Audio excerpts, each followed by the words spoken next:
Hello, everyone. Welcome to season 2. It's a very boring season. We're gonna talk about the future. But more importantly, relationships. Oh yes. That crap. Now I'm kind of getting it. I get it. So instead of saying the circle of things, I'm gonna say the circle of needs.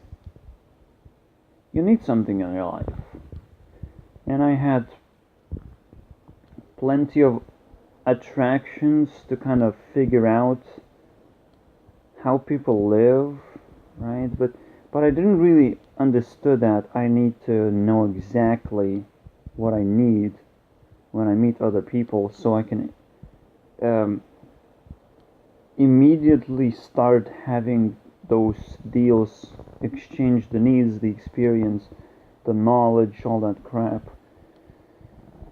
So I will have to construct those questions, those very important questions on how other people solve problems in their life. So that's what we're gonna be doing. I mean, I have friends who have life. My no life tag is like maximum, unlimited, guys. Unlimited no life. I've adapted to kind of be the most independent person out there.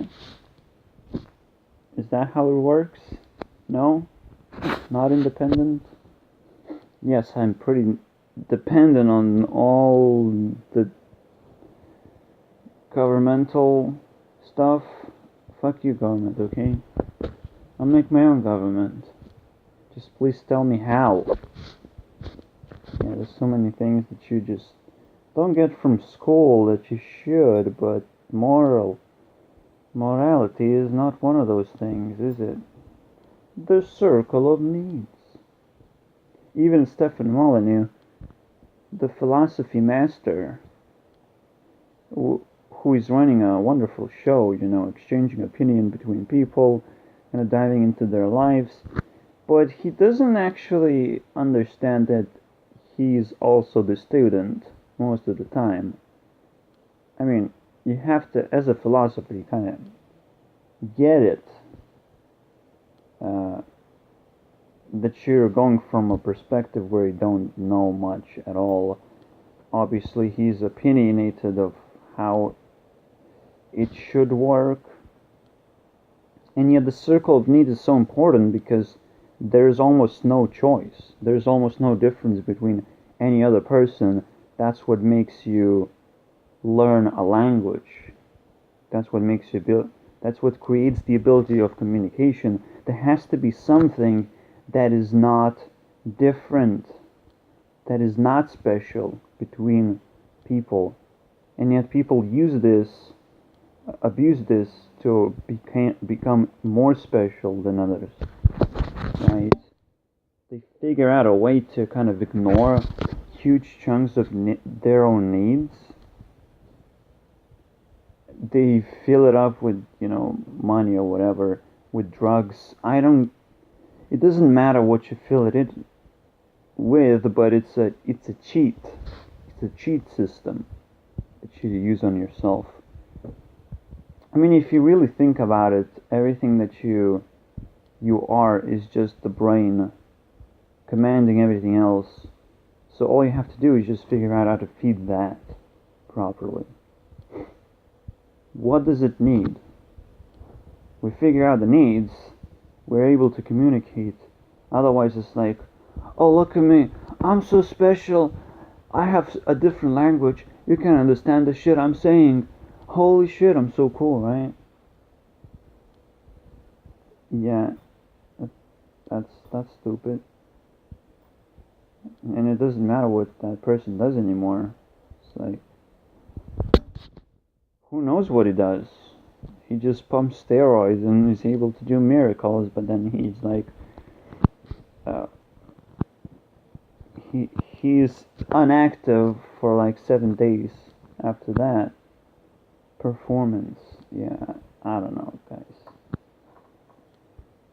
You can cheat in so many ways that it just makes no sense that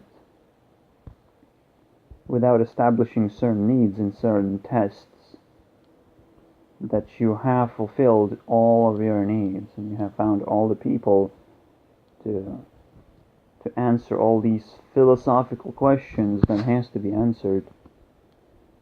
And yet I find myself, right, only figuring it out. Like the whole society has been built in some kind of awkward structure, in some kind of awkward bubble structure, where the most important needs of the people are actually ignored and not embraced properly. Instead, we build families that separate people into their own comfort zones. Although they live together, they don't actually learn from each other of what they should do to be independent, to be completely independent, to do their own thing. And with the rise of technology, we will be able to do these things, and we'll be able to recognize that we don't need other people. That's the first thing to recognize, that within the circle of needs, there shouldn't be any other person at all. That's the coolest part. Once you're out of the circle of needs, you can always find a person to hang around or whatever. You just simply have to want to do that. You simply have to make a choice to do that. And this is kind of what makes me not in a social circle, because I guess I don't want to do that hard enough. And that just works, isolating me automatically. That's kind of interesting.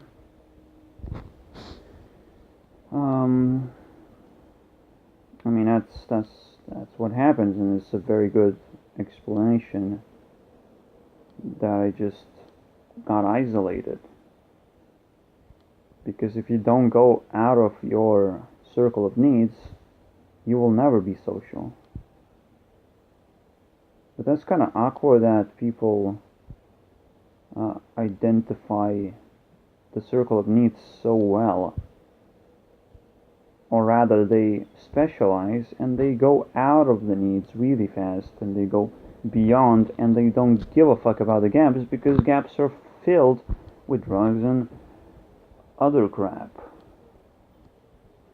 With substance. Not themselves, not knowledge, but substance that does the work for them. But very short term, perhaps. I don't know. And they crash. A lot of people crash. And that's a good thing, because we will be questioning what happened. Yeah. So it's important to not be overly special, because in the end you're like, oh, I want to be so special that I will change my language and all that crap. I will change the way we communicate so you will not understand me. That's simply a person that you cannot trust then. And there's beyond having the same language. Beyond that, there's so many things that you can do to the language to improve it, that you cannot say that one person knows a language the same as the other person. It's just so rare. So that's pretty annoying, actually. There is no language at the moment. I mean, the fact that people think there is a choice, that is there is their personal choice. That is probably the most biggest untruth there is. People think that there is no truth, but what that means is they think there is no optimal choice for them, that there is beyond all the choices. When they crash, when they have problems, between all those choices that they have, there is a very specific choice for them. That's something that everyone else gets. That's not gonna work on them. That is fucking retarded. That is the most retarded thing that I have encountered when comparing with the circle of needs, right? The circle of needs says that all your needs are the same as everyone else's needs, and that's how it works. Because we're not different.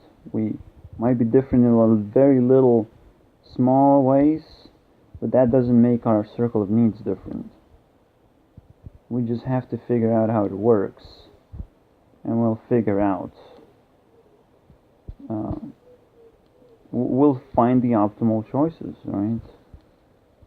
Now that I think of it, it does make sense that everyone has their own optimal choice. However, it only works when you specialize, when you go out of the circle of needs. Again, you have to simply visualize that shit, and you start to understand how it works, right? You have your comfort zone. Your comfort zone is circle of needs as well. It's where you're not special at all. When everyone can relate to you as much as you know the circle of needs. That's how much people can relate to you. So that's what I'm specialized at, is exploring this thing, and how much people don't know about it. I'll have to identify exactly the percentage of the circle of needs that people don't know about, which is probably a fucking high number. And what kind of impact that does to your ability to control the brain and to live a happy life. That's pretty important. And then create your own passions and all that stuff. But obviously I'm not passionate if I'm not able to connect to people. Like, most of the reason what I've been doing is getting the communication going. I don't know. But it was a little bit more social. Right? My passion to programming was a little bit more social and much faster. Yeah, another thing with programming is that is not a part of this, which is I get stuck so hard. So I kind of did specialize to the point where it just gets so hard and I get so frustrated about little imperfections. That's kind of a habit that I have to throw away. I mean, you've seen me work on a shitty project. The very first time when I tried to recreate or to touch Unity in the first place, I was learning a lot of stuff at that point. Like the jump from AdventureCraft to Unity, that's where I kind of engaged into some questionable stuff instead of making a game and then filling gaps. I did the other way around and try to be perfect and all that crap, which is very hard to do. But I still kind of want to do that in some aspects, right? When I think that a game needs perfect balance. For example, how would really fix the game if it had perfect balance? Or something has to be perfect, right? The circle of needs is probably that thing. And all we have to do is figure out what it is. And then the game can be perfect. Imagine that. Just not only you and your behavior, but all your creations also become super high level, which is what I'm aiming for, especially. And this thing, making some amazing games, that is exactly what I need to learn. That is exactly why I embrace this search, which people kind of just walked away. I mean, looking at subscriber count, I don't know. Obviously people don't like me talking to a camera. Who cares though? 'Cause I have to do this stuff. Holy shit. You guys don't recognize how important that is? Well, get the fuck out of here then. 'Cause you don't speak my language. Most likely. Holy shit. English is my city? Get the fuck out of here. I can't press the button. So close.